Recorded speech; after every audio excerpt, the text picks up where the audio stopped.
Uh, you said what's up? Whoa, whoa. Nothing really. Uh, Uh, just enjoying the beautiful weather we have for once.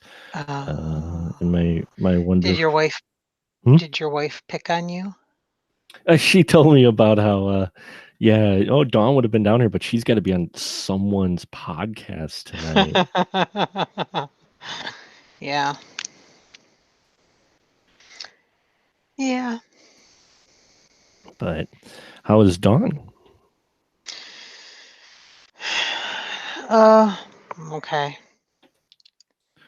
You're just Sometimes it's hard having a.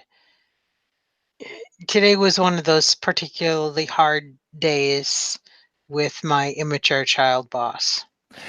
Oh, Yeah. yeah. She thought she was being cute and funny, and instead she was provoking a massive anxiety attack. Oh, that's not good. Nope. You Yep. okay there? Yeah. Hello. Hey, it's Derek Carey. Hey, Hello. Mark Krawczyk. Hi, Dawn. How's Derek? Derek is lovely. How is Dawn? Wishing That's not a good there was a answer. whole That's not a lot good more response. accurate. Wishing there was a whole lot more alcohol in this world. Speaking of, I'll be right back. I got to get alcohol. So All right. I'll How do I turn the Yeah. damn camera off? There we go. Goodbye. goodbye. I'll be right back. Yeah. So, Dawn, have you been trying to keep up on the movies for the festival? For the most part, I'm actually not doing too bad with them. I've been really trying to let you guys know which of them are to avoid. There's this one. Did you happen to see? It was submitted as a Wisconsin film, but it's a 60-minute, but it for some reason it reads as 60 hours. No, I did not. What is it called? It's like Night of the Living Dead Part 2 or 3 or it's not Wisconsin. It's submitted under the Wisconsin tag, so I automatically just disqualified it as far as I'm concerned. Oh, I'm going to look this up right now. What movie? What are we talking about? We're talking about the film festival. Oh, Yeah, I've been keeping up for the most part pretty well. It's what's the website again? It's been so long. Film Freeway. Yeah, it's Night of the Living Dead. There's a Night of the Living Dead submission. There's a couple of them. Let's see here. Night of the Living Dead 3: The Answer. Sequel direct of the second part. Yeah, it's Spanish, and it's submitted as a Wisconsin film. Oh my gosh. It's they marked 60 hours and 5 minutes. They did, but I think it's really only 60 minutes. But 60 hours. They marked it as 60 hours. Oh, this is hilarious. So did you watch any of it? No. If it was anything that was submitted under the Wisconsin tag, whether it was a short or a feature, I automatically disqualified it. I wouldn't even watch it because if they couldn't figure out how to submit it appropriately, I didn't want to waste my time. Oh my gosh. I'm watching. Have you watched the trailer at least? No. Oh my gosh. This is it janky? But there's janky is an understatement. Yeah, it's pretty. And this is not a trailer. This is a whole movie. There's 5 films by this guy submitted under the Wisconsin feature film tag. They're all Spanish. They're two. It looks like 2 separate film series. Don't you know that they call Wisconsin the second Mexico? Okay. I gotta talk you guys through this fucking trailer. It is 46 seconds long. It starts off with the company's tag is like a supernova, and then the next shot shows the camera person in a mirror. Oh my God. Then at some point, probably like around the 30-second mark, they are filming their computer. They're filming I can see VLC on the screen. Oh my God. They're showing VLC, and then the title hits at the end, and it's called Night of the Living Dead 3, The Answer, and the answer is spelled ASNWER. Yeah, there's more than one reason that I marked those as Oh God. yeah.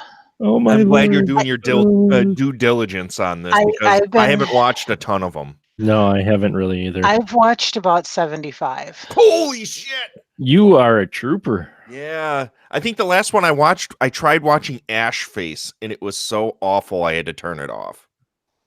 Oh, we'll see. But there's 174 submissions. 75 isn't that many. Wow, I got a lot of binging to do. I know. I just being in the room with you guys, it just totally reminded me. Oh shit! There's movies to watch on the for the film Yeah. festival. I mean, I watched Lake Michigan Monster, and that was really I fun. thought that was so fun. I should Oh rank my that. Where is gosh. the deciding thing? There's a That little is so thing when you fun. go to it. There should be down the bottom. You can All right. star it or whatever. Yes, I Yeah. definitely liked that one. Where is Yeah, that was so fun. There's a bunch of them that are a lot of fun. But I was yeah, like I said, if it was tagged as Wisconsin and it either wasn't if it had nothing to do with Wisconsin, wasn't from Wisconsin, didn't have some connection to Wisconsin that I could find, I didn't even watch it. you were just like, I just fuck you, you're out of here. Yeah, this Indian fashion film. I'm Yeah. sorry, I'm giggling because I found Night of the Living Dead 2 Case Zero by the same guy. I gotta watch Yeah, the trailer now. there's 4 of them in there by the same guy. Oh my It's god, this is crazy. epic. Oh my Oh, God. so the stuff they were shooting on VLC is from this part 2. So the flashback is somebody watching the second movie. Wait, no, this is the same footage that was in part 4. Oh my God, yeah. And they're totally using the music. The This one. Yeah, this one. shot of the girl in the mirror. What the fuck is going on? I gotta say, this short film, it's called Bed and Breakfast. It's by the same guy that Dead Lantern Pictures. Okay. Oh did yeah, the yeah, Chills Down Your Spine. yeah. That's one of the shorts that's going to be in the Yeah. Shivers Down Your Spine, the sequel Yeah. Okay. anthology. I loved those movies. That was one of my favorite purchases. That was Did a you fun watch the movie called anthology. Balls for Brooklyn? I have not. Balls for Brooklyn. Derek just wants the same balls from Brooklyn. I seriously, Yeah. you call your movie Balls for Brooklyn? Yeah. There was one movie that there were a few movies that it wasn't pleasant to get through. Oh man, I know a few of these people that submitted. I'm not surprised. Yeah, not surprised. Well, the Wisconsin ones, there's a couple Yeah. of them. The Two Rivers. Oh yeah, Yeah, Did I see that one? Was that submitted before, Mark? I bet you it was in a that one- previous film festival. I bet. yeah, it was. That one sounded familiar, but Yeah, I Two haven't River- watched Two it. Rivers Isn't was- Burchart? Isn't he in there? That's a black and white one, correct? I think. Mm-hmm. Yeah, that's the one. Yeah, they submitted that before. That was last year, I think. Got submitted as well. Rivers. Yeah, And then that weirdo Glenn Butner. He submitted something. He did. Oh, I'm I looking right now. I'm love looking through the whole Handy. list. Glenn Yeah. Bittner, that crazy guy. he that submitted crazy something? guy. He made something new, or is this one of his previous? Well, it stars Steve Waltersdorf. Oh, so I know which one that is. Okay. Yeah, I know what that one is too. Of course you do. And of course, I need to have that one in there. It's just so it's fun. gotta have a Biff one in it. The BFD's got to represent. So yeah. I'm trying to look. Oh my god. Okay, yeah. So she has multiple movies she submitted. I'm not going to talk out of turn here because let's just say it played before Swamphead at a festival, and I was less than enthused watching it. Okay, let's see what else. I still haven't found Glenn's yet. Oh, there it is. Okay. Oh, he's got 2. Yeah, He put both of them in there. Good for you, boy. Good for you. Get it. that's what I say. Why not get that in there? It should be like immediately accepted. So it's just one of them. It's just I don't know. We got a lot of pompous assholes on the committee of this fucking film festival. Yeah, we do. Pompous. I only see 2 Night of the Living Deads. Maybe Paul went in and deleted the other ones. I have no idea, but they're all that's the 2 Night of the Living Dead, and then there's Frame Zero and Frame 02 Ghost House. And I don't know if that's part of the same series, but it's submitted by the same guy. The joys I gotta watch one of these now. The joys of I don't. I'll take the book for you, Don. I gotta watch one of these now. I am fascinated now. I'm convinced they're the same movie. He just retitled them. I'm almost 100% convinced. So Bed and Breakfast was a good one, huh? Yeah, that was fun. Okay, I'll watch that. Yeah, that was fun. All right.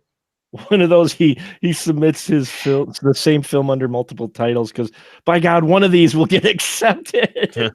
I mean, Bed and Breakfast is like what did he? They described it as a cutie nudie or a nudie cutie. Oh, nudie cutie, huh? Yeah, I can dig that. I'm down with that. Have you watched Necrosexual? I might have. I don't remember. 75 of them. That's the one thing with him, with being released, opening it up so early, but not closing the submission time a bit early, is the sheer volume of submissions we're getting are insane. But the only reason I've watched so many is because I'll watch, like, in a weekend, I'll watch 7 or so films. Sure. And I'm not binging them. It makes sense. Yeah. I should start this. I can't believe I stopped. Honestly, I'd probably be through all these because that first week I was pounding out a ton of this last year when Paul brought me on. It was the 1 week to go, and I had to try and go through 70 fucking movies on this list. I got through most of them, surprisingly. There's a lot more features submitted this year. I mean, a lot. And people aren't submitting just one feature. They're multiple people are submitting. Let's see, this one, Michael Butt. I like that. He's got 1, 2, 3, 4 features. Those are old features. I actually have a friend, I don't know, quote unquote. This isn't going to be we're live right now. Okay, so I should probably keep my mouth shut about who this person is. Anyways, a mutual acquaintance of ours gave me a couple of these movies a number of years back. The Woods is Cursed and Yetis. I've never watched them though. Okay. So I'm familiar with these. Those are Wisconsin films for sure. Yeah, and I figured I kind of, like I said, I was looking them up to make sure, because I wanted to be, because Paul actually went out of his way to make sure that that Wisconsin films, because we are Wisconsin film based, we are Wisconsin film organization. I was being very hard on people that tagged incorrectly. No, it's good that somebody's doing that. I mean, with a free submission like this, open submissions, you're going to get shysters. Every year, we end up going through Indian films that are basically it was either last year or this year where it's just basically a guy filming models. Yeah. For 10 minutes, and that's a horror movie in some way. Oh, I got not this one, but I was judging for the Madison Horror Fest, and they got one that was this kind of art, like it looked like someone's maybe senior project or whatever, but it was just an art thing where it was just various images of like them driving down the street or the skyline or something. And I'm like, did you read the description of, of the film fest at all? It's like, No, I don't think most people do. You know, like this, I'm watching. While we're sitting here talking, I have Frame 02 Ghost House on, and this is not a movie. There's one that's a 2.5 minute short, Stab a Cab, and that is really. It was oddly satisfying to watch that. I don't know what it was, but it was oddly satisfying to watch. I'll have to catch those. Yeah, I don't know if I can. This does not seem like a movie. Nothing is happening. There's the same track keeps getting played. Everyone's got some digital blur over top of their faces. I don't get what the fuck this is. Well, that's because they're probably possessed or something, you know. Mark, that's how you're much wiser than I am. I have no much idea. More generous. Yeah. What? Me? Nah. I can be strict. I can. I bet you can be strict. I'll punish you later. No, anyway. Who's to say you haven't already? All right. Well, let's get this show on the road because this will be interesting. Righty. We watched Balls for Brooklyn, right? That's what this podcast is about. This is about Balls for Brooklyn. Yes, that's good, right. Good. I'm caught up. And you're caught up. You got your Balls for Brooklyn. Oh. And it sounds like it could be a bar name or a bowling alley. I don't know what kind of bar you're going into, Mark. It's a bowling alley. That'd be a bowling alley name. Balls for Brooklyn. Yeah. Never mind. Okay. Oh, yeah. Yes, my friends, thank you for John. Let's try again. Take two. Take two. Wow, hold on. I need a drink on that one. You have to take a shot now, Mark. I gotta take a shot. Oh, great. Definitely, I'll be alcohol poisoning dead by the end of this episode if I gotta take a shot for every mistake. All right. Thank you for journeying down the stairs to the spoiler room and joining us tonight as we continue to look at films with people who do crazy things with their mind. And tonight we've got a classic director directing a film that I am surprised I had not seen up until last night. It's Dario Argento's Phenomena. And tonight we have with us, he is back with us, Mr. Astro Radio Z himself. It is the one, the only, Mr. Derek Carey. Hello, Derek. How are you? Hi, Mark. So glad. Can I make it any more awkward? Wow. Hi, Mark. It got very awkward in here. Okay. Let's try this. Take 3, since we're doing multiple takes here tonight, Mark. We're multiple. Hey, Mark. How you doing? I'm doing well. Glad you could be here for Dario Argento, you being the Italian horror fan. So glad you could join us this fine evening. And next to Mr. Derek Carey is the diva of the spoiler room. She's back with us once more. It is the lovely Dawn. Hello, Dawn. How are you? Well, I'm okay. How are you? I'm good. This is such an awkward opening now. That sounded very labored. Both my guests sound so enthused to be here tonight. No, folks, I did not hold them against their will to come on the show and come down to the spoiler room as we talk this interesting film. And Mr. Derek Carey, since it's been a while since you've been here, how about you give the synopsis for this fine film? In the Swiss Alps, there's a string of murders happening. There is a masked killer going around killing young girls at a boarding school. Unfortunately for Jennifer Connelly, the daughter, at least in this movie, the daughter of a very famous film actor, she goes to this boarding school and is caught in the midst of all this murder and chaos. But little do the people know that what they have on their hands with Jennifer Connelly. She has mind powers that allow her to commune with bugs and insects. They are her friends, and she befriends the only person that's willing to help her out through all of this nightmare, Donald Pleasance, who is crippled and wheelchair bound with a monkey assistant. And he is trying to help not only Jennifer Connelly, but the police through the use of bugs to figure out who this diabolical killer is. Well said. And I'm glad you said it, because as you're reading it, you're telling us this. It just as the concept really starts to sink in when someone else describes the film. Um, this is a very interesting film with a unique concept with a very young Jennifer Connelly. This was only her second feature film. And yeah, Derek, you said you enjoy this film quite a bit. When did you first see this movie? Why was there a question uptake on the way that you said that to me, Mike? Not at all. Not at all. No.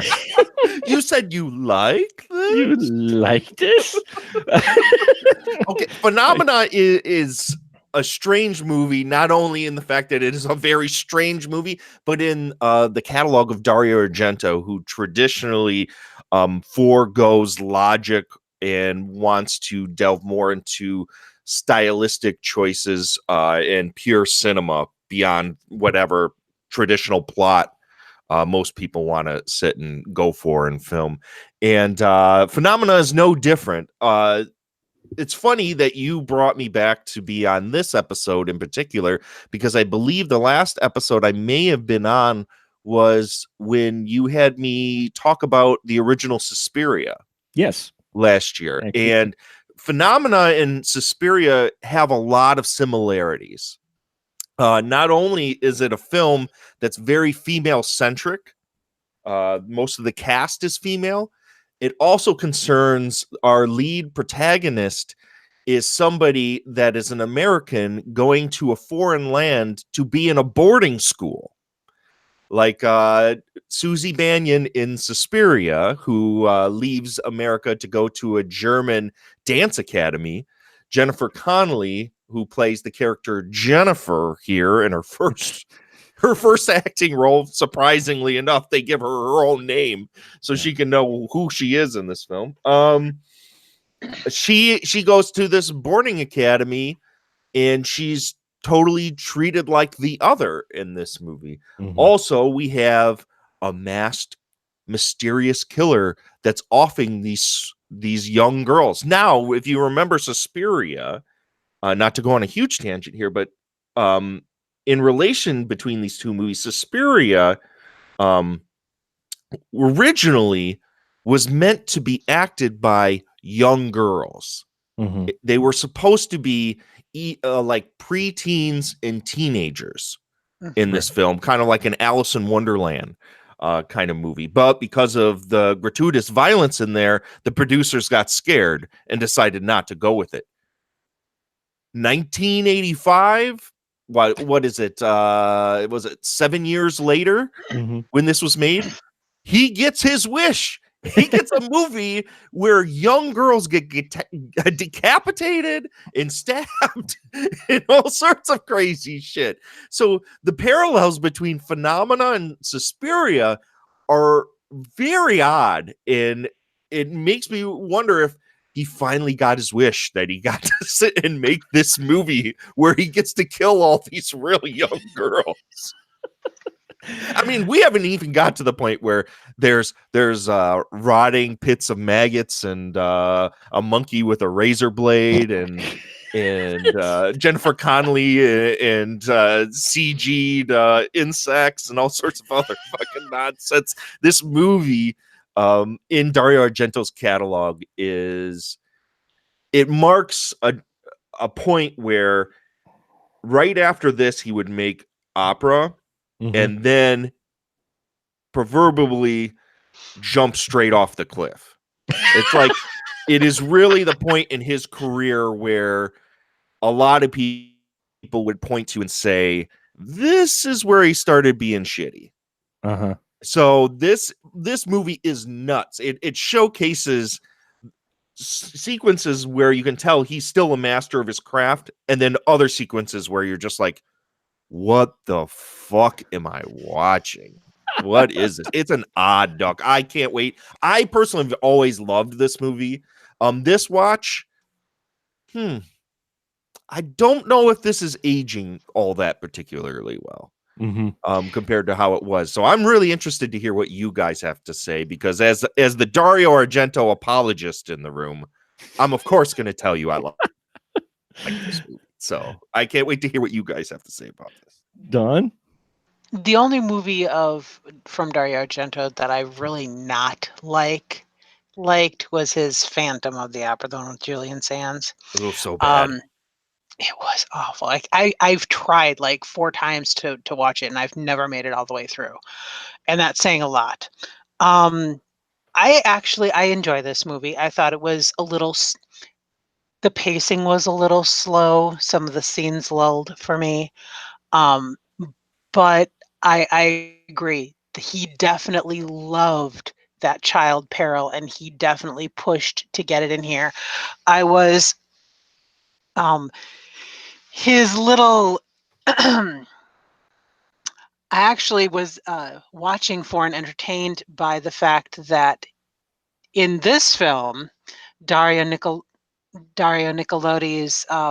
death was fairly tame compared to other death scenes he's written for her. Which is another tie to Suspiria, as she was the co-writer for Suspiria. This would mark almost the last time they would work together. They were getting a divorce during the course of this movie. Yeah, but I enjoyed this movie. I actually watched the version on Amazon for this because my VHS copy is Creepers. So I wanted to see what the difference was between the two, and apparently the difference is random bits of Italian. Actually, I read up on that.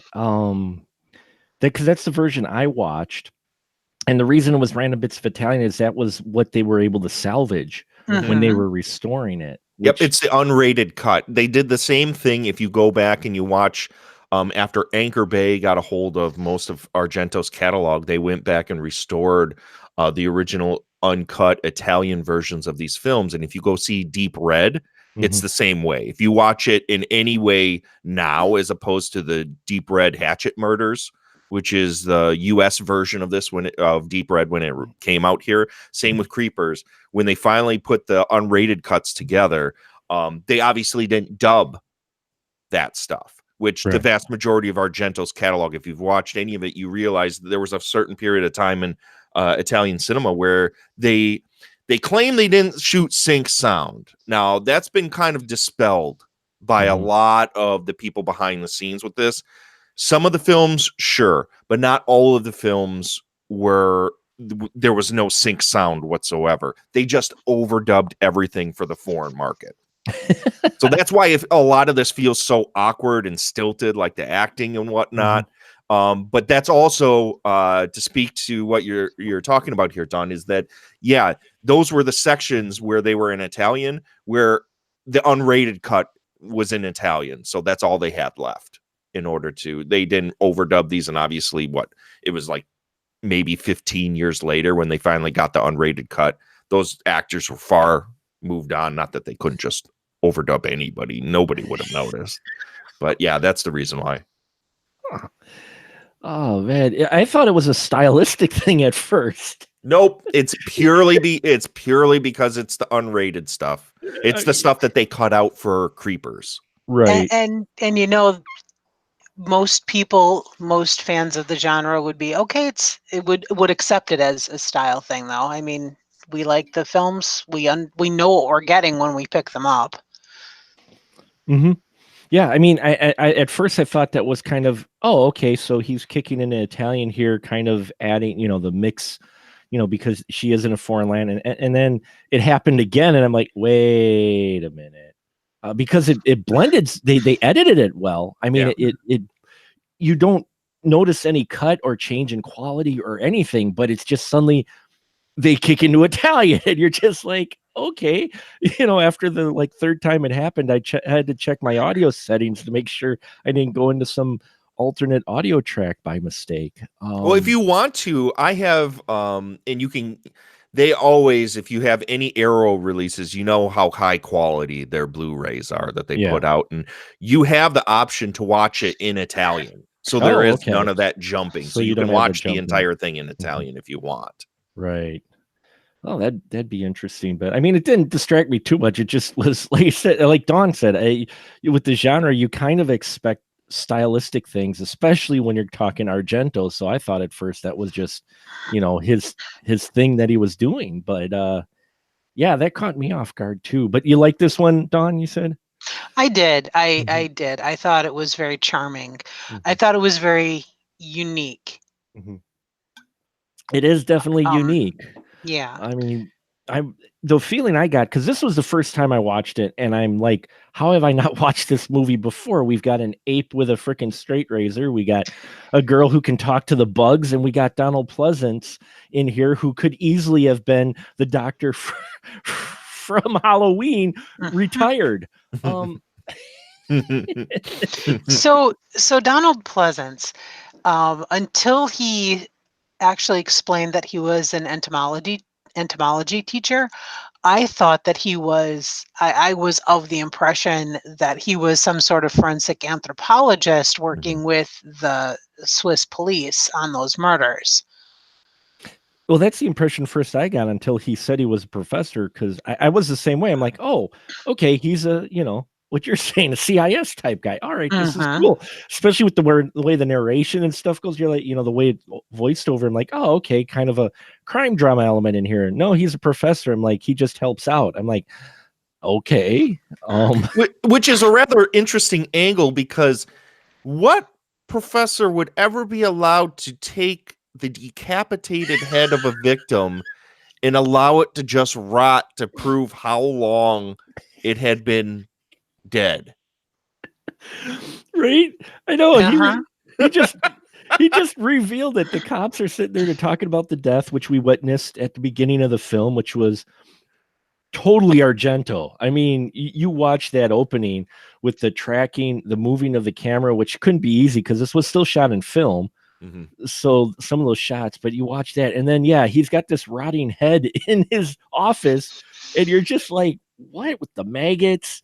And you're like, they got some liberties here with evidence and who they just give this out to, I guess. I don't know. Yeah. Another interesting thing, Mark, about the intro that you just talked about, the girl that's stranded in the Swiss Alps after the bus leaves without her, and the first victim is Dario Argento's daughter, Fiore, from his first marriage. What is it with him and his daughters? And his wife. And his wife. Oh, wow. That, from his first wife. I don't know. It changes things, doesn't it? That suddenly puts that opening in a whole nother perspective. Though it was shot fantastic. I love the shot, and the fact he's still doing this on cameras. Now it's 85, so cameras are smaller, but still what he is able to do with those tracking shots and that is pretty impressive. Though I loved the random window. Oh, where she gets stabbed and then for some reason shatters the glass window behind her. Yeah, because she's on this nature path that's by this waterfall. I'm like, okay, I get it. Observation, beautiful waterfall, beautiful scenery, as you would expect. And she's being chased, and she gets in the corner that the scissors flies apparently out of nowhere and stabs her hand. And then all of a sudden, her head goes through a window, and I'm like, where the hell did the window come from? And why is it there? And how did she smash into it? I had so many questions. And then her head went flying off into the river. And I'm like, oh, okay. I'm like, so this is the type of film we're in for. All right. And then you get that weird, I mean, Jennifer Connelly, I'm glad that it was in a foreign land or whatnot. And you get Jennifer Connelly perform in here as the main character, but they're driving up to the girls' academy, and suddenly, out of nowhere, you get this voiceover. Like, Another Yeah, that tie was to odd. Suspiria. Again, if you remember the beginning of Suspiria, after you get that crazy goblin score over the title sequence, before we open the film, there's that same narration. So it's just like there's so many parallels between these two movies, and they're just odd stylistic choices between the two of them. Like there is no narration, you're right, before that point. And then all of a sudden we have this very stilted narration as she pulls up. It's like it was like a science movie, like I used to see in high school, where you'd get the guy narrating, and the frog can sometimes change sexes in low, and he had that type of voice. So Don, I was not the only one thrown off by that. Yeah, I thought that was odd, and yeah. Is this him trying to remake Suspiria as a more commercial product for the U.S.? I have no idea, but when you sit and watch it in context with Suspiria, there are so many similarities. There's no witches, and the only really supernatural element to this movie is the whole psychic bug tie. Yeah. So there's no real, paranormal things going on in this movie. The murders, the reveal of who the killer is, and the last act of this movie, yes, that gets really crazy and weird. But there's the only supernatural thing, which is the main, theme of Suspiria, is nowhere to be found in Phenomena. It's just interesting, the ties between the two of them. Go ahead, Don. You were gonna say something? Well, I'm there's no ties to witchcraft or the mythical in that way, but they do touch a lot on mental illness and mental disability. They really delve into that, and that's what boggled me. I mean, immediately I'm like, what kind of fucking school is she going to? I'm like, I don't know any girls' school that has an MRI or EEG machine freaking on site. And we think she's crazy, so we're just going to strap her in and do some studies on her. I'm like, what the hell? And who the heck does a brain scan for somebody who sleepwalks? Right. That was odd. Well, they're treating it as if it's a disorder, and I think it's a running theme throughout Phenomena is people really in various mental states of anguish, as you had, said before. That seems to be the big running theme is people in various states of anguish and how those around them treat those states, those mental states, because they treat Jennifer Connelly as if something's really wrong with her, as if she's an other, as opposed to, this is a spoiler room, so let's get down to brass tacks. The main killer of this movie, who obviously is completely fucked in the head. We find the last act of this movie, holy shit, is that woman screwed up? Yeah, no kidding. Wow. She is very screwed up, but I actually like the Jennifer Connelly character in here, though, because we do get yet another Suspiria parallel in the form of the girls bullying the outsider. I'm like, this seems really familiar. Which really makes you wonder, the poor girls in these schools, were they ever that vicious? Are they really that vicious all the time to people? But Dawn, are women catty towards each other? Is that a real question or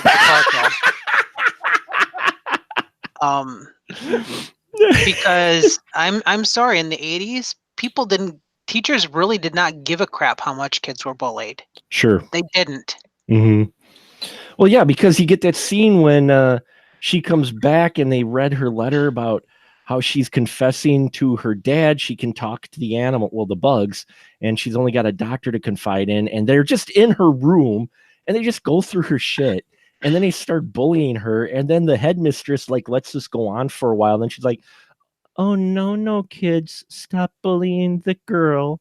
Stop. It's like, come on. And then she gets all fire starter on him, but with bugs instead of fire. That was pretty awesome.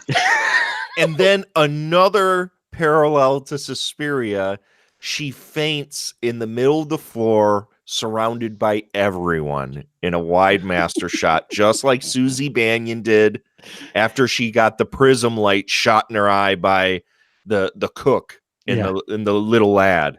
Mm-hmm. Yeah, he really took his notes from Suspiria and kind of just revised them, it feels like. But no, it was an awesome shot with her hair flying up and that. And I'm like, oh, they're kind of, Dawn and I got a chance to talk about Firestarter, and I'm like, okay, this feels a little familiar.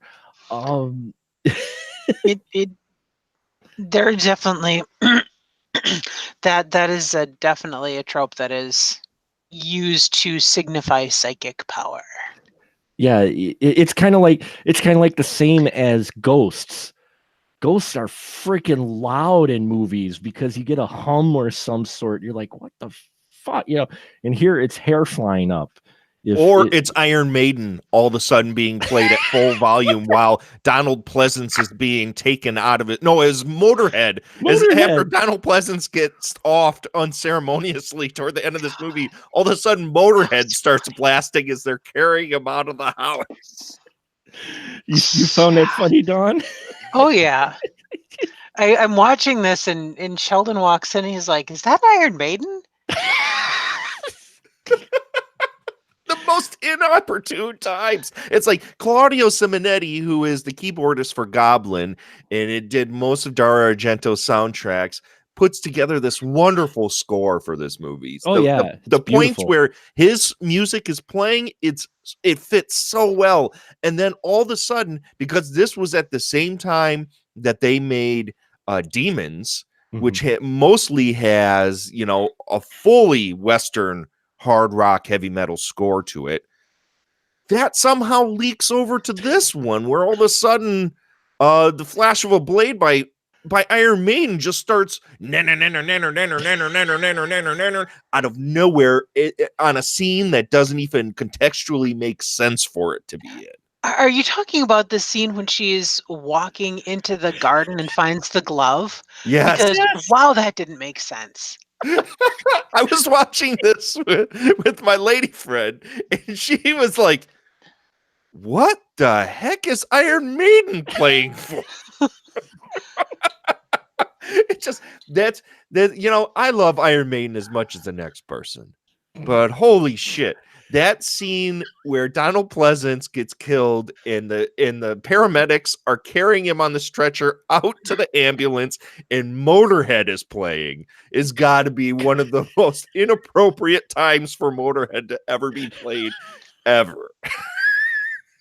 It's hilarious.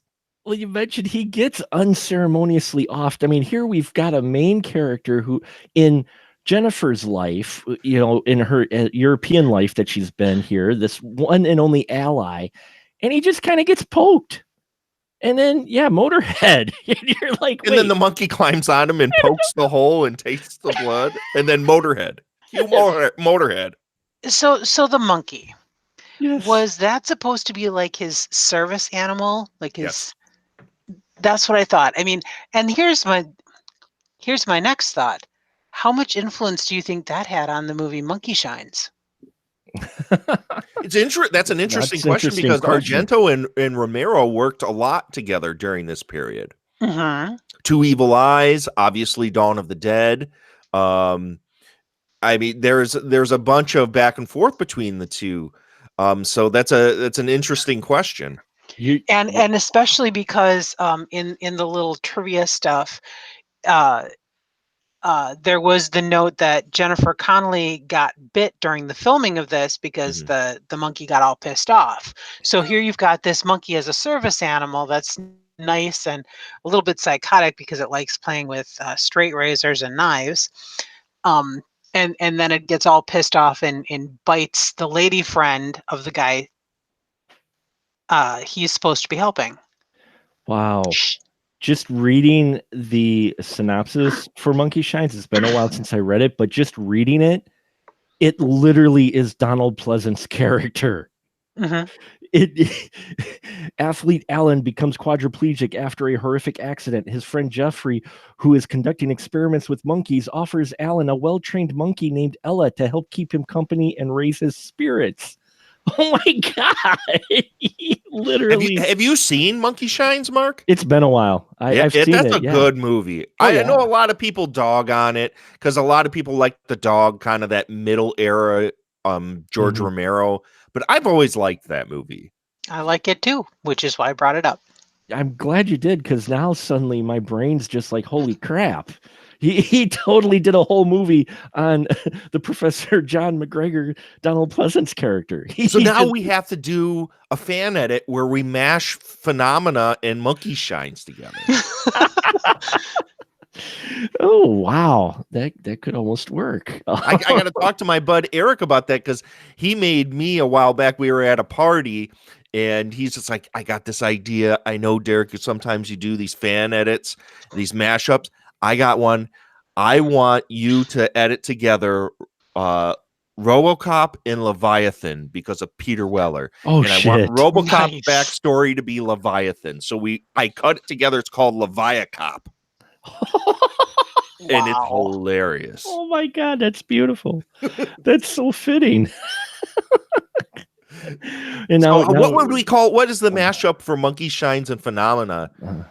Monkey Phenomena? Monkey Phenomena. Phenomena Shines? Phenomena Shines. Phenomena. That's got to be the song. That's gotta be the intro to the song. Wow, that just suddenly another tie. Wow, Argento really was getting close to just jumping off the rails then, wasn't he? Yeah, Don, you're gonna say. Well, I was thinking, because it seems like he was pulling in and playing with past projects to try to do what he wanted to do, but then also creating a springboard for future projects. I don't know. Yeah, Except for future projects for other people and not him. I mean, this is such a weird film, because what preceded this movie immediately, like, he came off of Tenebrae, which is a fairly traditional jolly slasher, right, a pretty mean-spirited one with John Saxon. And then after this, he did Opera, right, which is a straight up jolly. So this movie is kind of like in the middle of the more paranormal, or like the stuff that was more supernatural that he did with like Inferno and Suspiria, and then the jolly that, you know, he's known for, like Deep Red and The Bird with the Crystal Plumage and Tenebrae and stuff like that. It's such a strange mashup. Well, what caught me off guard with this was I was looking, I mean, the camera work was kind of traditional Argento, but I was looking for some of those other kind of telltale, like, now I'm not a consumer nor expert on Italian horror like you find folks, but still looking for kind of those signature of, you know, the use of color everywhere. And, you know, I mean, we do get the close up of the weapon being connected every time, you know, which was kind of the glove holding the shiny knife type of thing every time he put the spear together. But there wasn't really a lot of use of color in this. It felt fairly almost kind of flat in color in a lot of ways versus some other Italian horror I've watched. And also, just stylistically, some of it was there that you expect, but there were other elements lacking. And I don't know if maybe that was a choice because he was trying to market it more towards a US audience. Maybe. I don't know. Am I off on that? Or is this kind of lacking some of those elements that he became famous for in his earlier pictures? If I know Argento traditionally gets labeled as the dude that, you know, because now every time you see hard primary colors in films, it's immediately labeled Argento. Argento, right. And that really only took place in a couple of his movies, in Suspiria and Inferno. Oh, The okay. rest of his movies are fairly straightforward murder mysteries because he Mm. was such a huge fan of Hitchcock. Good. So the rest of his films play more like traditional films that do have dynamic camera work, but they don't necessarily have that crazy use of color all the Mhm. time. Some of them do. There are sequences of opera or sequences of some of the like Deep Red. There are certain sequences in there, but for the most part, the crazy uses of lighting color from Suspiria, it's not really the trademark or the hallmark of Argento. It's more the camera stuff. Because I mean, if we Mhm. remember correctly, he got that from Mario Bava Right. and some of Bava's stuff from like Blood and Black Lace and stuff like that. So I mean, this is more traditional Argento Jolly in just a stylistic standpoint, other than obviously, you know, the flashback sequences where all of a sudden when she's sleepwalking, there's corridors, very angular Yeah. corridors that are speeding past you, and sometimes she's walking through places where there's bright blue lights and green lights. There's Mhm. some of that in this, but you're right. It's much more in line with some of his other more traditional stuff. Because I mean, if you watch Tenebrae, Mhm. there's nothing in that movie that looks like Suspiria in any way. It's far more of a traditional Jolly. Well, that's probably where I'm getting that from. But I'm glad you mentioned Hitchcock because I was watching this, and again, I don't watch a lot of Argento, but I was truly getting the Hitchcock vibe. And Dawn, you did the 8 weeks of Hitchcock with us. Can you see the Hitchcock influence in Phenomena? Yeah, especially with some of those camera angles and sets. Mhm. This that second, especially in that second sleepwalking scene, Right. is where I really noticed it when she was not so much when she was outside and Motorhead was or Iron Maiden was Maiden. playing, but when she got inside and all the lights went on and the lightning was flashing, Mhm. that particular scene struck me as very Hitchcock. Right. Well, And and that was also, relatively early on, so and we also, even in the beginning, the car ride scene felt a little bit the way it was directed, the dialogue, you know, the back and forth in that, the way it was handled felt a little bit like it's Hitchcock's influence. So I'm glad Derek brought it up because I was getting that feeling after we did 8 weeks of Hitchcock. I actually kind of noticed, you know, where his influence is elsewhere, and it's really peppered throughout this film. Out between the knife wielding monkey and the mutant midget. Which You should definitely go back if you like that angle of Argento, which is not really a thing in the two movies that I kind of talked about that were the more supernatural ones, Inferno and Suspiria. If you go back to the Animal trilogy, which is The Bird with the Crystal Plumage, Cat o' Nine Tails, and Four Flies on Gray Velvet, those are very much molded after kind of the murder mysteries of Hitchcock. You Oh, can see okay. a lot of that through those movies. I'll have to check those out. Yeah, because I was catching up these elements that he had in here, and you know, also from this director, the type of horror it was.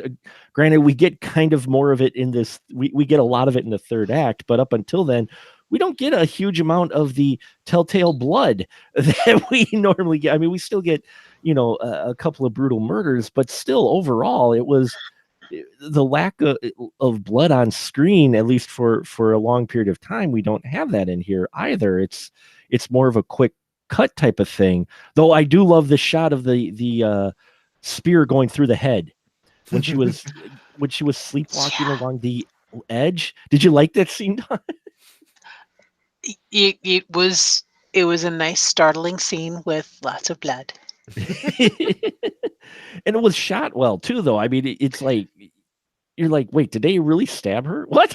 It's like, because the way they edit that, the special effects really were effective in that. Though you do get the weird thing that first time she sleepwalks and she witnesses the death, and then she wakes up and she's in a town, and the two German guys pick her up. Dawn, what the heck was going on with that? Because I'm like, I don't know. I couldn't figure out if they were taking her to the hospital or if they were taking her for something nefarious.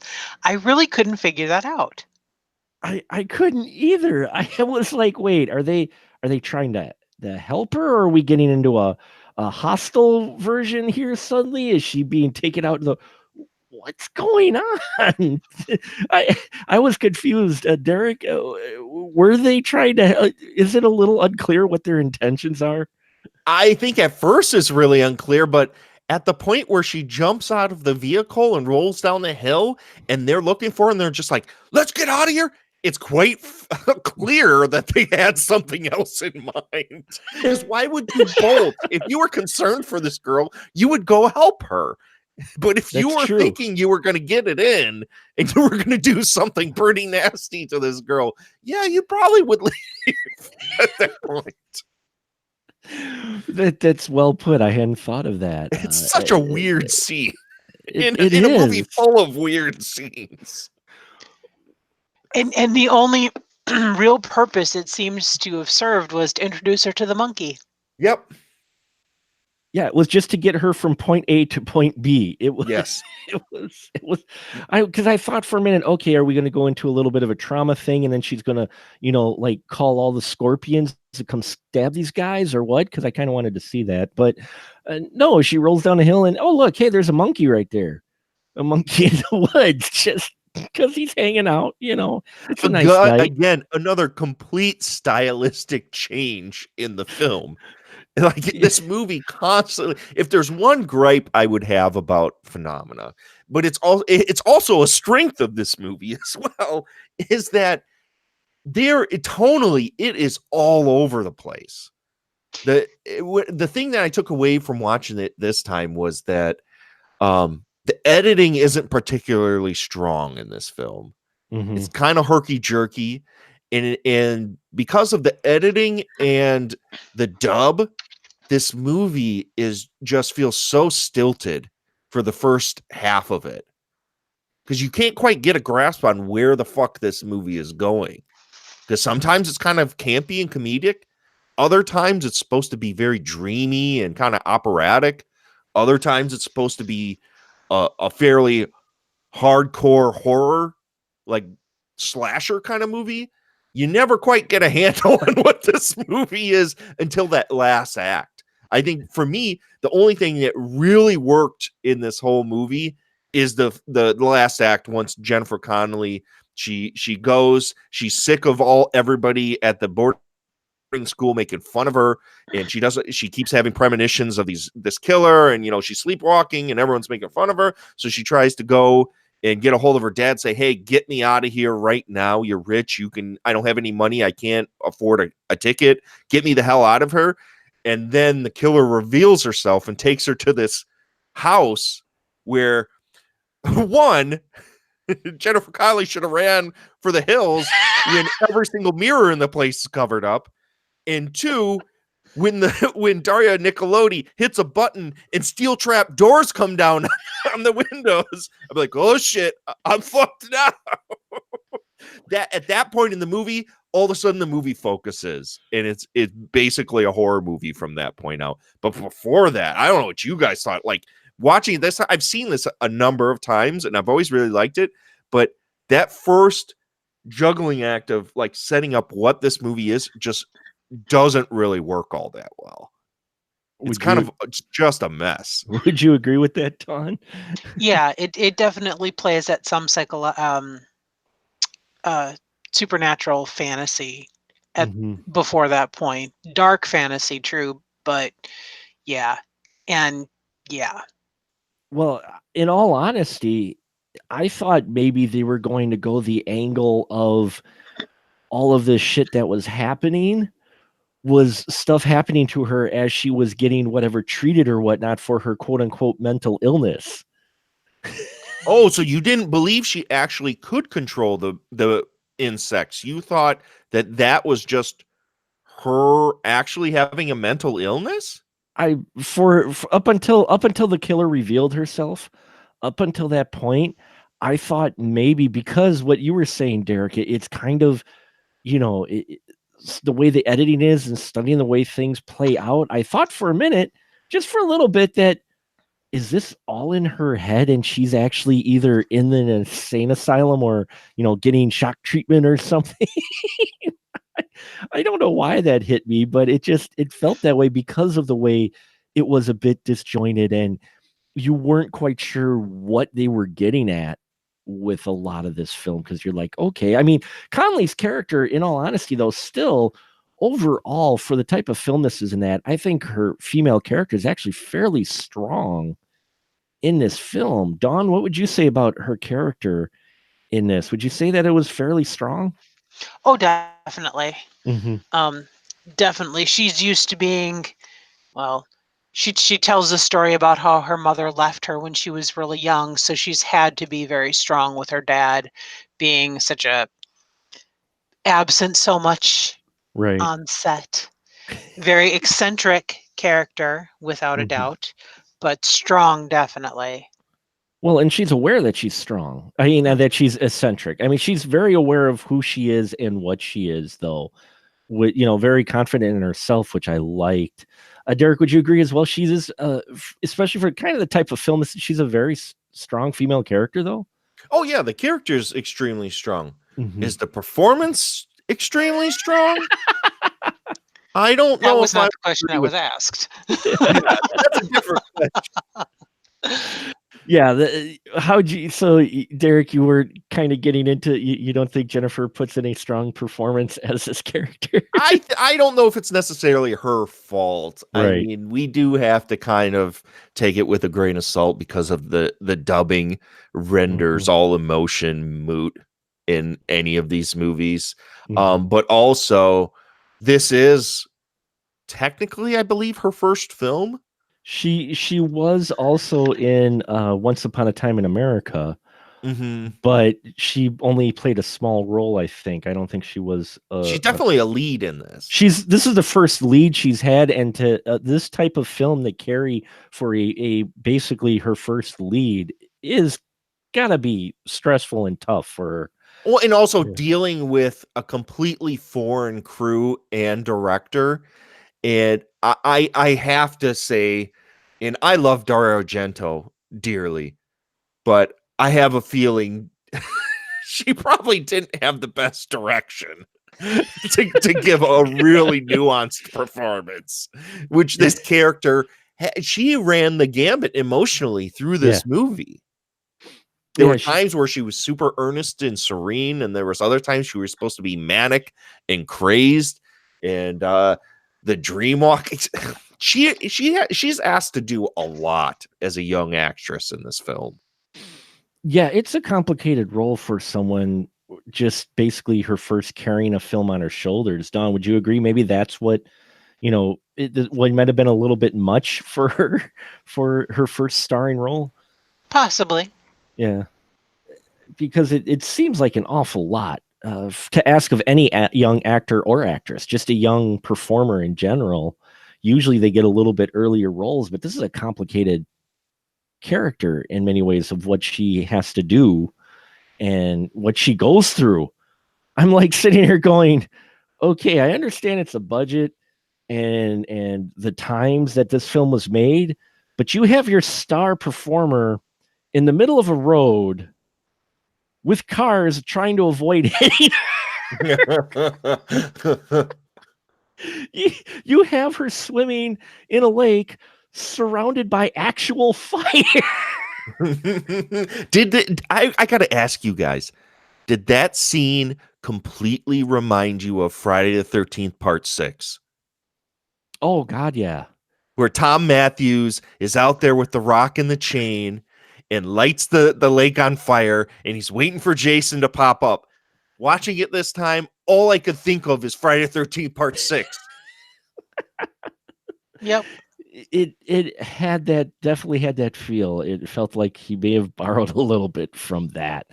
But I mean, we mentioned this third act. This third act is wild. We get a cop in here who ends up getting tortured and chained in the basement. We get the killer reveal.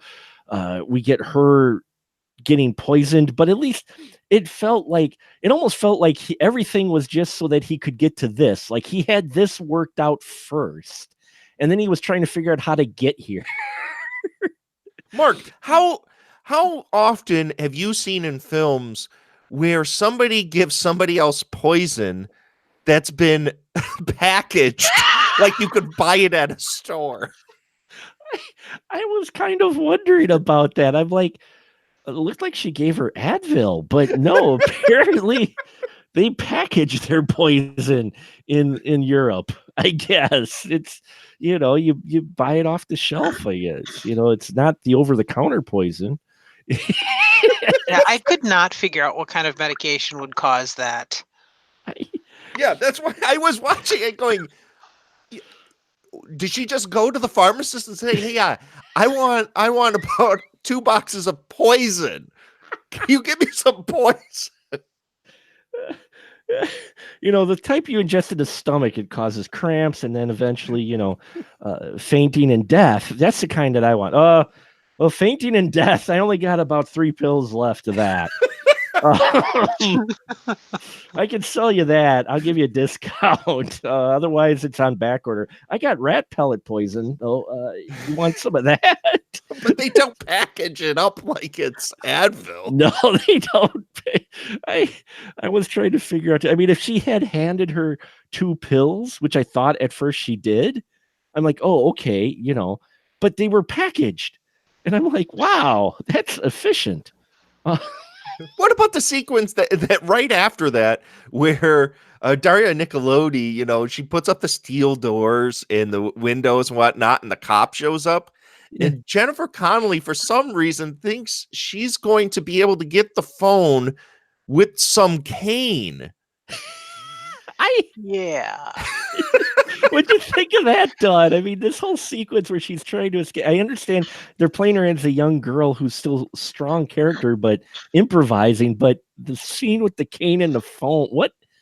None of that made sense to me, because why didn't she just unplug the phone from the wall?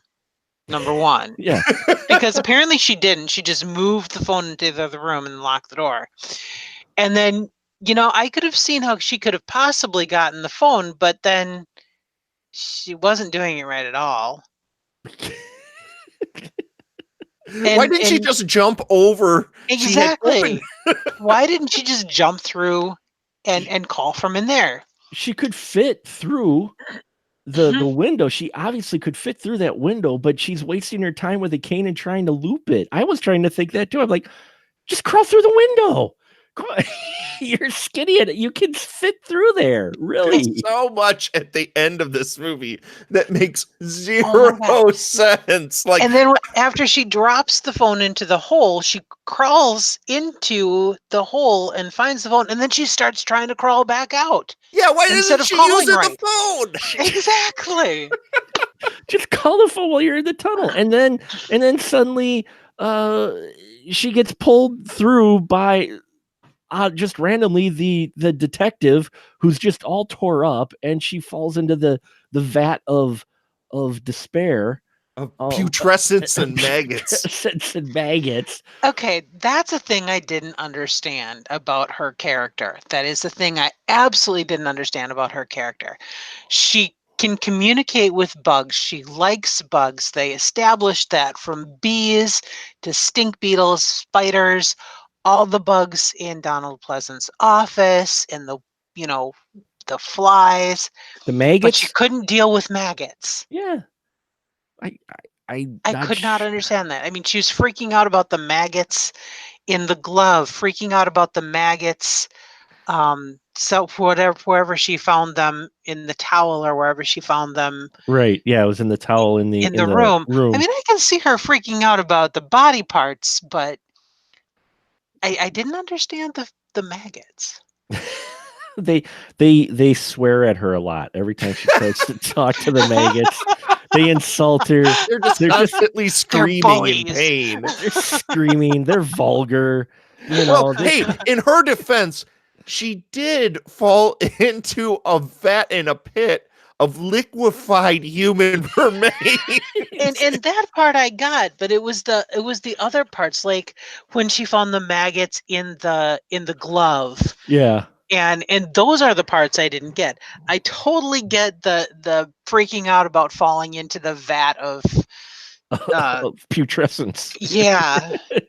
Yeah. Yeah, and then she's trying to crawl out, where she's doing the film thing where, why are you trying to crawl out right where the villain is standing? I understand you're panicked, but yeah, and then she finally gets out of there. The detective, who's just tore to shit. I mean, this guy got just chunks ripped out of him, and she goes that's where she runs across the basket case reject that she finds, her son, who apparently is the true killer.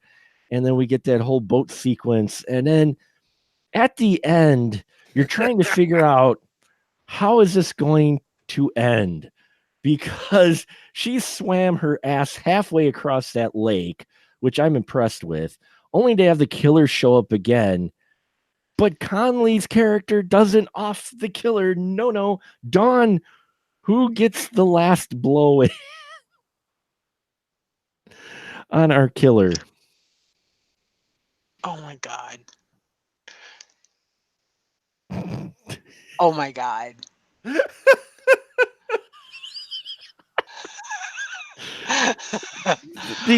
That was the ape with yes, the straight razor. Yes, the ape with the straight razor. The monkey wins. Yes, because the monkey found the razor in the garbage. Yes, because the monkey, after Donald Pleasance gets killed, the monkey's on the loose by himself, trying to find the killer, and he stops in some park and decides to rummage through the garbage for some food and finds a straight razor. Oh my god, that is the motivation of the monkey. I didn't even really realize it until you mentioned it. The monkey's searching for the killer. Oh my god. Yeah, the monkey was searching for the killer. I thought he was just kind of lost, but now that you mentioned it, he grabs the straight razor, which, man, that makes the garbages in Europe that much more scary. Someone just tossed a straight razor in the trash. It's like, oh, evidence, I better get rid of it. And the monkey's like, oh, look, handy. Oh, look what I found. And he gets the last cut in on our killer, which is the perfect bizarre ending to this entertaining but bizarre movie. And that's the thing, is you get to the point where the monkey kills the killer and you're okay with that. It makes sense at this point. I mean, the whole last sequence, the climax of this movie, Jennifer Connelly, she's escaped the pit of despair and has made her way out, and she's offed the mutant boy by using the bugs to eat him alive in the lake of fire. She gets out, and then her father's handler shows up, and they're about to embrace, and then Daria Nicolodi offs his head with one clean swipe. Oh yeah, with a sheet of metal. The person I watched that with, she jumped about 2 feet in the air when that happened. Oh, yeah, that's right. I forgot that part happened before that. Yeah, because she's about to embrace. You think the good swelling music is going to come up, and all of a sudden, out of nowhere, his head flies off. And you're like, wait, what? What the fuck? And his blood is shooting like some Japanese body. And then, yeah, there our villainess is with just a piece of sheet metal. And she's slowly killing Jennifer with it. I'm like, you just took off this dude's head with like one swipe, and you're sitting here gloating over it. You deserve to be killed by a knife-wielding monkey. We didn't even talk about the fact that she almost got choked out by a guy that didn't have one thumb. Yes. Yeah, that's right. Because the broken cop in there, he wouldn't fight or break his own thumb to escape for his own merit. No, he had to wait for Jennifer Connelly's character to get there before he was angry enough to break his own thumb. How do you choke somebody out with no thumb? very carefully. I don't know. You slap him with the broken end while you're choking him. I was wondering that because he had broke his helmet to get his hands out of the cuffs, and then he's choking her, and I'm like, how's he choking? I'm like, God, that's gotta hurt like a bitch trying to choke her with a broken thumb. Like, oh God, the ending of this film.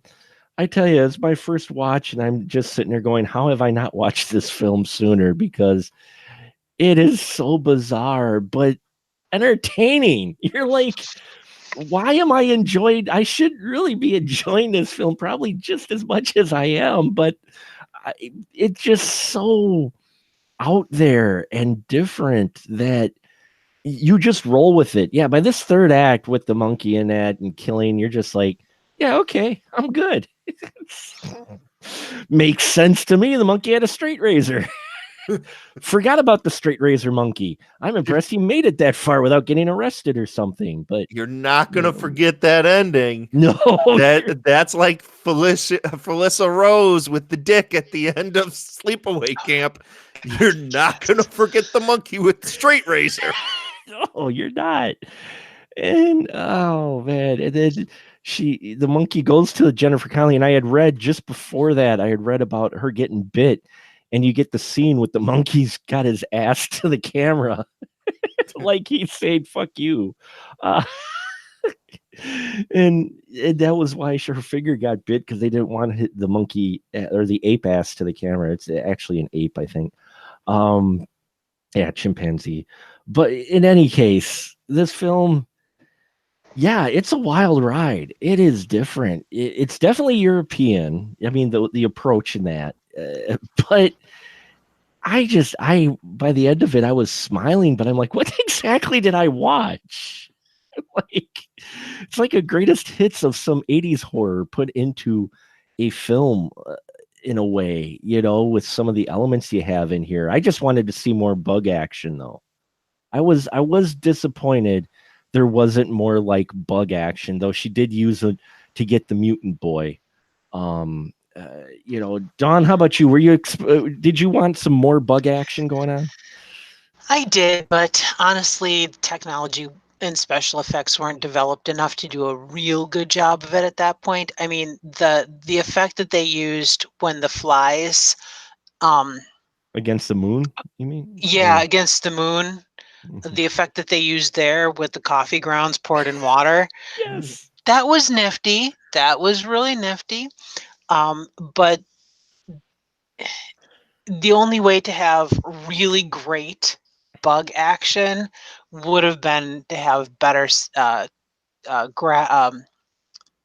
special effects capabilities, and it just wasn't there mid-80s. But I think they just shot their bug budget on the one scene with all the flies outside the window. That is that scene is so impressive. It is hugely impressive. But they couldn't have done that with anything like Mark had mentioned earlier, like scorpions. Yeah, it had to be flies, because flies are easy to find. That's an impressive sequence with the flies all pressed against the window. I fully was expecting them to like crack the window or something, but you don't get that. But still, that was kind of skin crawling, seeing that many flies against the window. And there's so many great visuals and craziness in this film. You can't help but enjoy it for what it is. I mean, I'm not that versed, as I said, in some European horror, but this one for me, I'm just like, I could watch this again. It got done, and I'm just like, yeah, I'd watch it again. Because I want to see if I missed something. Oh, you did. The monkey needed better billing. I think he needs a better agent to get better billing, because he has some key roles in this film, which the presence of the chimp in general just blew my mind. I'm like, wait, we have a chimpanzee in here? Okay. I didn't know that was a thing. So there you have it, folks. Phenomena. I think we'll wrap it up with the night. We'll close it out here with just getting our any questions or topics we might not have covered from our panel here. So Dawn, we'll go first. Was there anything that you maybe wanted to touch on we haven't touched on yet as far as this film goes? Oh no, I spouted off earlier. Okay. Derek, how about you being the large fan that you are? Anything that maybe we haven't touched on at all? I mean, we covered this pretty thoroughly, but I guess the only thing that I could ask is, do you feel that, because one thing that always bothered me, other than the fact that, you know, I would have loved to see more, as you had said, more bug action in this movie. Do you feel that Donald Pleasance's presence in this movie was a distraction? And would you have did you want to see more of him because he was there? Ooh, good question, Don. I thought that the Scottish accent was a distraction. That was completely unnecessary. I wouldn't have minded to see more, but I don't know, only because he's a really good charismatic actor, but I don't think he would have actually, I don't think any more of that character would have added more to the story. Mm-hmm. Yeah, and I'd agree. As far as a distraction, yeah, the accent, he threw that out there. I'm like, what do you mean, trying to be Sean Connery now? Because he sounded a bit like Connery, and I'm like, "No, why? Why do you have to be Scottish?" I'm like sitting here, that's one of those. It was just like Nicolas Cage in Con Air. Why does he have a Southern accent? He doesn't need a Southern. He doesn't need an accent. You're fine how you are. Why do you need? Why can't you be an American professor or whatever, or British?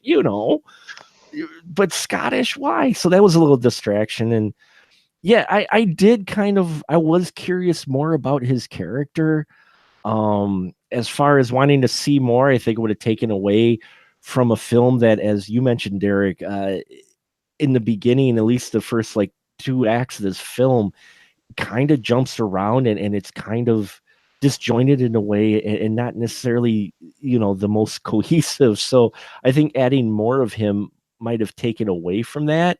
At the same time, the way he's off makes you wonder what the real value of his character is at all in this. Yeah, I agree with you totally on that.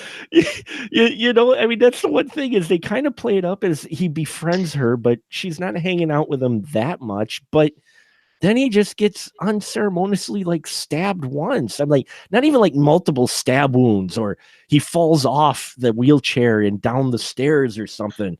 He just gets poked. Yeah, And then total stunt casting is what it feels like. I mean, this was the time where Donald Pleasance was basically like George Kennedy in the 70s, where he's in every single low budget horror movie you can possibly think of. I mean, he shows up in Paganini Horror, for Christ's sake.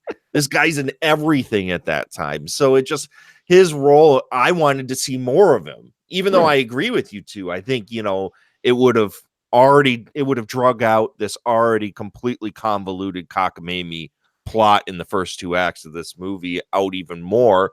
But because he's there, it's like, Donald Pleasance, I want to see more Donald Pleasance. As listening to you guys talk, I think the only way it would have worked to have him in more is had they used that character to bring in more of the bug stuff. Not just bugs in cages doing weird things, but actually more hands-on bug stuff. That could have worked. What if he had survived this movie? Like, he didn't really die there. Like, they took him to the hospital and he survived, and then he's like Alfred to Jennifer Connelly, and they go on the road, start like as heroes using bugs as their gimmick. Sure, I'd watch that movie. He's like the Yoda to her Luke, as far as you use the bugs, Jennifer. Well, I'm glad you went there, because all I've got is Tick. Oh man, so yeah, it's definitely a unique one. We'll wrap it up tonight with just your final recommendation. Who would you recommend this film to? Derek, go ahead first. Who would you recommend, taking everything into account tonight, what we talked about, who would you recommend this to? What type of film viewer out there? This is definitely not a traditional horror film. This is not a horror film most horror fans, I think, will get. Even me, I've seen everything Argento has put out there, and there's some real weird ones. This 3D. ranks up in the top 3 of the weirdest things that he ever made. So I think most people will probably really flee from this movie because it is just so strange, and it's nearly 2 hours long. That's a huge detriment to this movie, is the length. And I'm really curious. I've never seen Creepers. So I'm really curious what the American cut is like to this movie and if it helps. Because sometimes some of these movies, like Dawn of the Dead, when Argento did the zombie cut of it, I think actually worked really well. I like that cut of that movie. I would love to see what the Creepers cut is like, which cuts this down to, I believe, a brief 90 minutes. Yeah, 82 minutes, I believe I read, actually, is the U.S. Perfect. I gotta find Creepers. Maybe I that's have it on VHS. Oh, I love it. I love that. But I, over time, as I said in the beginning of the episode, I don't think the movie's aging particularly well, but as we talked about it and watching it last night, that final act is so strong and so bizarre and so over the top that I end up walking away enjoying the movie. I mean, it is not the greatest movie ever made, but it's pretty weird. So I would recommend this to people that like weird horror movies, like really out there weird horror movies, and like movies that don't have to make sense. There you go. Yeah. Well said, Dawn. I would recommend Creepers to just about anybody. But this cut, yeah, you need somebody who likes the weird. You need somebody who's wants to be challenged and is willing to suspend their disbelief. Yeah. Or somebody who really wants to try to find meaning in symbols and everything. Oh, yeah. Yeah. They would love to delve into something like this. Oh, definitely. Definitely. I agree. Yeah, this is definitely not for your average, just basic horror film fan. This is something, if you're looking for out there something not normally formulaic. Yeah, it is one of those watches where you watch it and at the end of it, you're going to be like Derek, to where that third act just sticks with you and you want to watch it again, or you're going to be like, well, there's 2 hours of my life I'm not getting back. I was half expecting you to go that direction, Mark. Oh, no, I dug this film. You know, from the opening kill, I'm like, okay, this is what we're in for. And then Jennifer Connelly's talking to the bee, and I'm like, yeah, all right, I'm in. You know, she's petting the bee, and I'm just like, all right, here we go. And then the chimpanzee shows up, and that was, you know, all right. Now I'm like, I did not see that coming, and now I have to know more. Why the chimp and the bugs? And yeah, I dug it. No, I this is one I'm going to probably revisit. I want to watch Creepers now because I'm curious on how they cut it. Dawn, with you having watched it, is it that they just stick more with her character, or and kind of cut out the little bit more weirder stuff? Or it's been a long time since I've seen Creepers. That's the version I have, but I haven't seen it for a long time, several years. Because I'm wondering if there's a chimpanzee cut where we just follow the chimpanzee the whole movie. I want to know more about Shines. That's what Monkey Shines is. Monkey Shines is to fill in the gaps of phenomena. Because I'm like, where's the monkey go after he dies? How did he get to the park? Okay, he got the razor blade. How did he track down the killer? These are all questions that need to be answered. We need a monkey cut of phenomena. Or an ape cut. I keep calling monkey, ape, chimpanzee. Whatever. It's an unusual film, and there you have it, folks. So I hope you enjoyed our discussion tonight, and maybe we helped make a little more sense of it, or we've just confused you more. In either case, hope you've enjoyed this discussion. And now this is where my crew we give them a license to chill, and so shill away, Mr. Derek Carey. Hi, folks. is Mark had said at the beginning of the podcast, I run a podcast called Astro Radio Z, which is about horror, exploitation, and cult cinema, with a bunch of friends that also kind of do their own. It's like a podcast with a bunch of little podcasts inside of it. So if you don't want to just hear me sit and ramble on about movies like you did tonight, you can listen to my bud Corey talk about heavy metal, or my bud Dustin talk about wrestling, or my other bud Eric talk about shot on video action films from the 80s. It's a fun little show. You can check it out at on iTunes and all sorts of other places. I also do a podcast called The Podcast at Orgy Castle with my friend Paula, which is entirely about smut films. It's a short podcast. We only do half-hour long episodes. And you can find that everywhere as well. And of course, because I don't do enough podcasting, I do one more called All the Gimmicks with my bud Seth Powlin in Baltimore. And that's just us bullshitting and being angry old men. So if you want to listen to angry old white guys, which is something everyone loves nowadays, go check out All the Gimmicks. Nice. And Dawn, you do have stuff out there. Where can they find your stuff? On occasion, you can find me at intheaudience.net. Some great written reviews of some films you probably never heard of, but should have, and probably some films that you wish you hadn't. So, Oh, that's the truth. So thank you very much. And now I think we'll just say good night, everyone. Good night, Good everyone. night. Wait, what's that chimpanzee doing in my studio? No, get away, no. I'm just kidding. There's no chimpanzee here. I want one now. I want a chimp. Can I have a chimp? No, you get a pit of liquefied human remains. Yes, And that's you what like it, Mark. I will like, that pit of liquefied human remains, which had water in it as well, but we won't mention how much water was actually in there.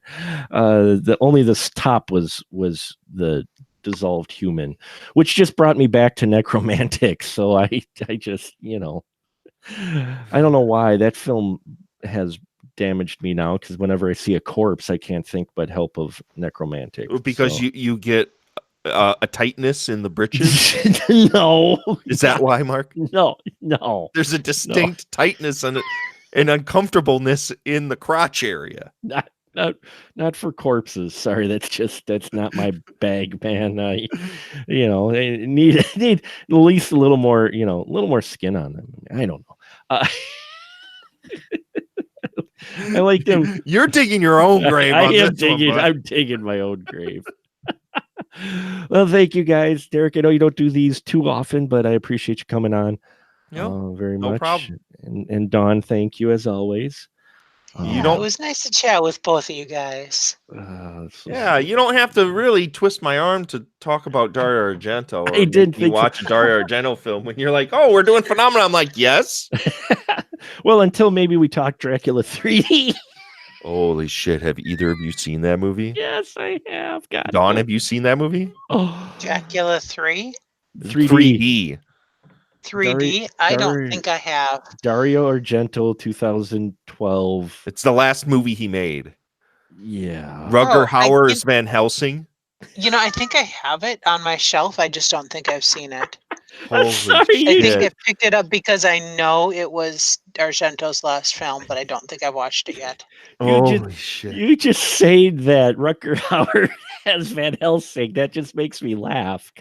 I tried showing because Paula came and visited me during Christmas break and stayed with me for like a week, and she had never seen it, and she had gone down a rabbit hole of watching a bunch of Argento. I'm like, you ready for this? Rutger Hauer plays Van Helsing. Mina is played by Asia Argento, and Dracula turns into a praying mantis at one point. Are you ready for this? And she's like, let's do it. An hour in, because it's a 2-hour long movie, she was asleep. She was fast asleep.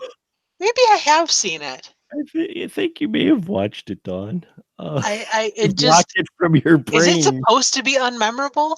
It is awful. It is so awful. Maybe I have seen it. The sets are so bad.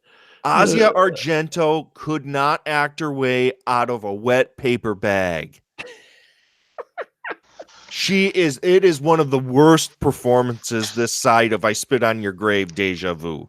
Wow. It is so bad. Have either of you watched that one yet? I No. have not yet. It's on Scott's Plex. If you really want to torture yourself with some of the worst acting you'll ever see, try watching that movie. Oh wow, there's some people who have like just sung its praises, and there's many that haven't, because I follow the one actress, Jamie Bernadette, on Facebook, and yeah, she posts the good stuff, but then I see so many people going, oh dear God. It's people yelling that it's torture, and they're like, how, why, who thought this was a good idea at all? I tried watching it. I only got a half hour in.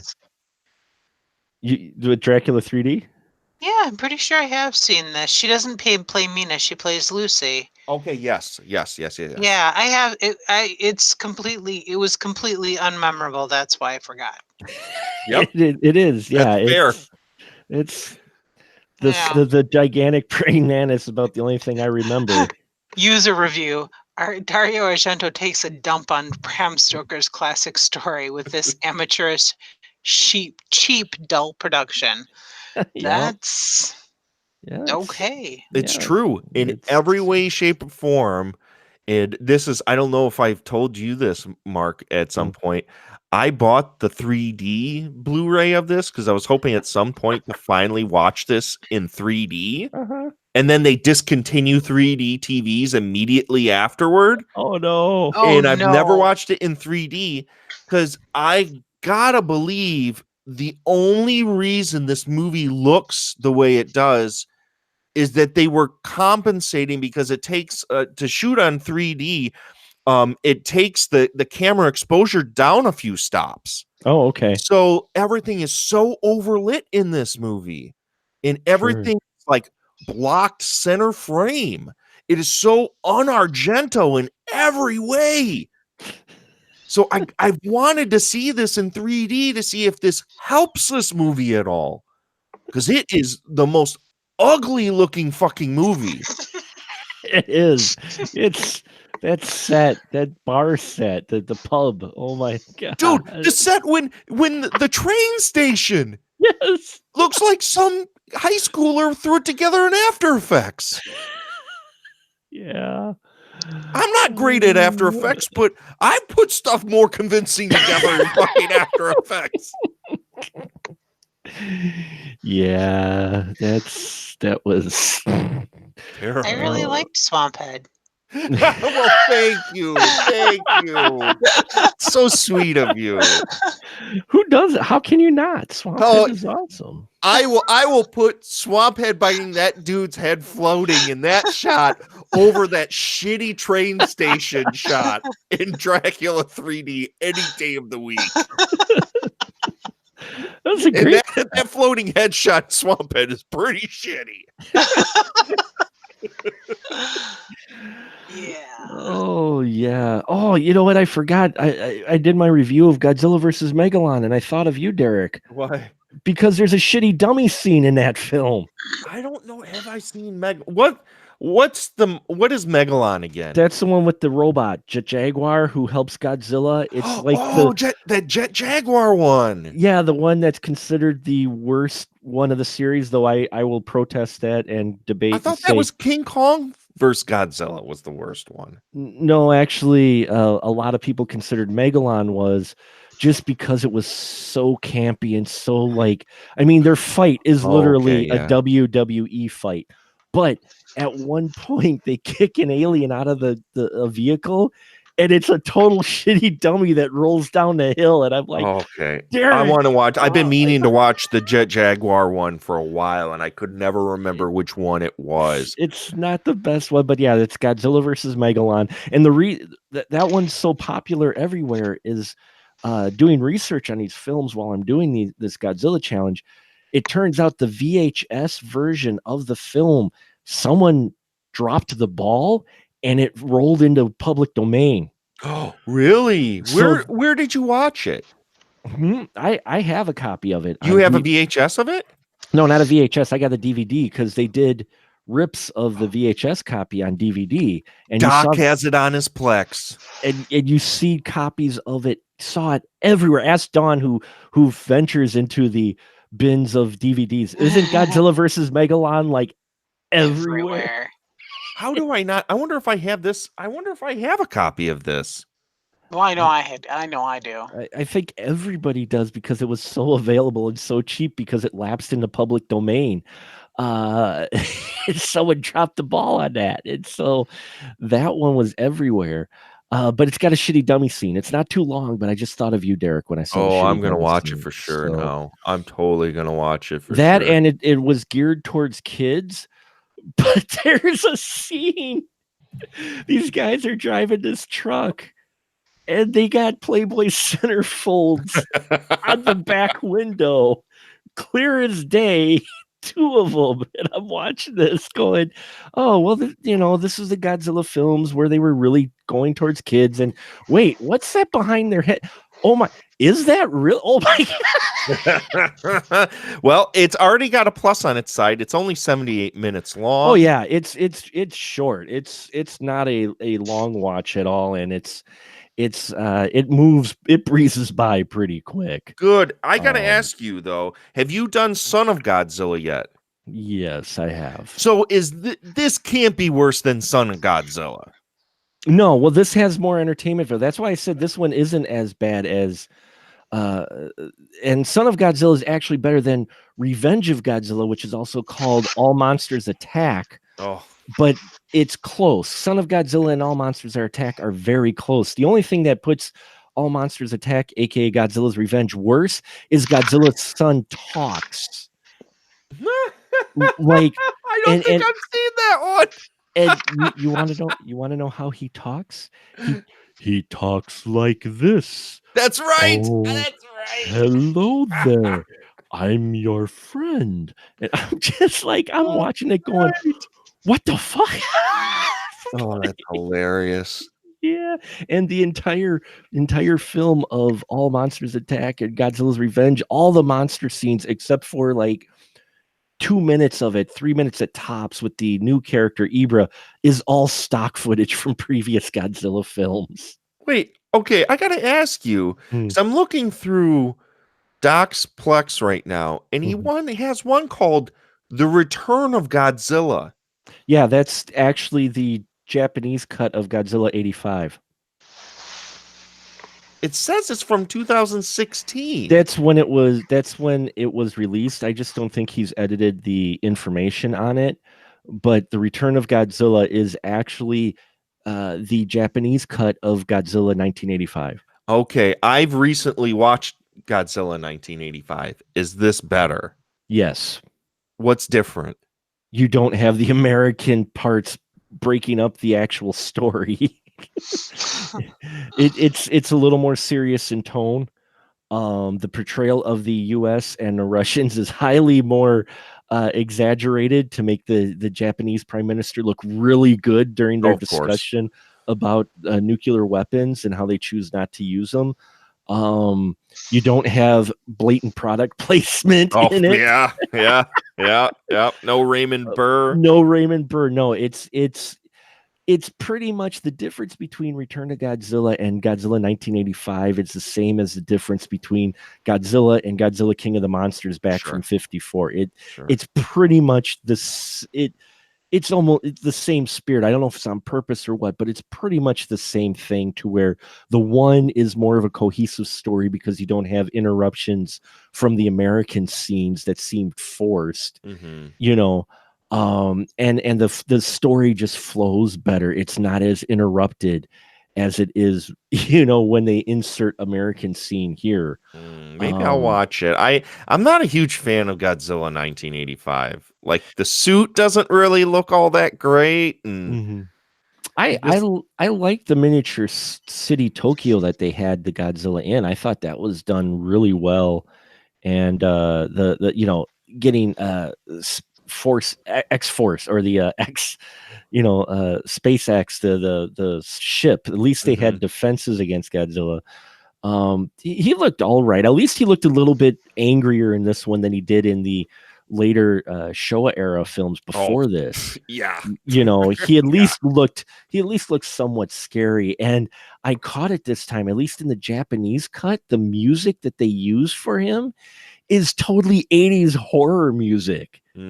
I like the music that they use for it because you don't get his traditional theme in there at all. But the music they use, I'm like, holy crap, this is like straight out of 80s horror type, instrumental stuff in it. So I think the cut's better. Dawn, you've watched both, haven't you? Or did you just see the Godzilla 85 cut? I think I've seen both, but it's been a really long time. Yeah.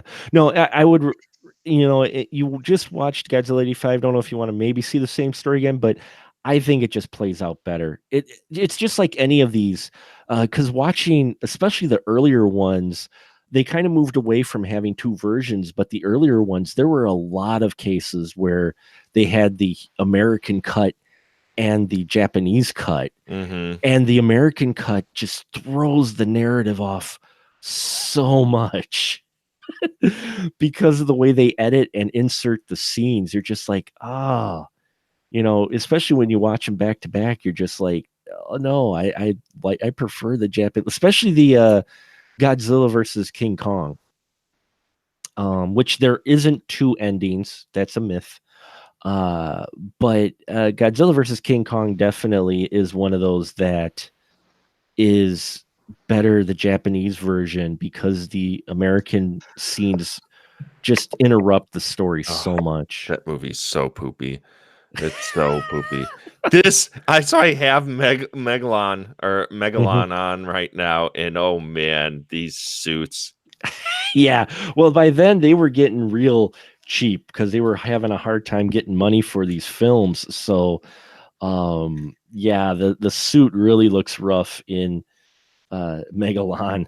Surprisingly, the suit actually it looks better in the Godzilla, the 2 after it, the last 2 of the Showa. Godzilla versus Mechagodzilla and Terror Mechagodzilla actually looks a lot better, and they get kind of back to their older formula. But Megalon just is straight up cheese fest. Well, I'm looking forward to this one. I have to try to cram in 3 of the worst Andy Milligan movies, because I'm recording our next episode of Astro Radio Z on the Andy Milligan movies on Monday. And I've really been putting it off because at the beginning of the year, I watched almost all of his movies for some unknown reason. And we've been putting this one off. So this episode, we're doing Bloodthirsty Butchers, Guru the Mad Monk, and The Rats Are Coming, The Werewolves Are Here, which I may not watch at all because I was going to say, you're going to put yourself through that again. You hate that movie. It's a piece of shit. It's a piece of shit, and I had to watch it for one of the guys that's on the show, Vaughn. He does this podcast called Motion Picture Massacre, and he had me on there, and we did The Rats Are Coming, The Werewolves Are Here on there. So it's pretty fresh. Yeah. Like, I don't think I need to watch that I one. don't think there's not a whole lot there that you need to. No, the other 2 maybe I'll watch again, but The Rats Are Coming, The Werewolves Are Here. I don't plan on ever watching that movie ever again in my life. It's my hope. So, but I need to watch now. I'm definitely gonna watch this Godzilla versus Megalon, perhaps tomorrow while I'm at work. You should. It's definitely one that requires very little concentration whatsoever. Like I said, I just thought of you because there was Shitty Dummy. I can love it. That's great. I like having. If people tell me that they think of me when they see Shitty Dummies, I've done something right. Something right. All right, guys. Well, I guess we'll see you later.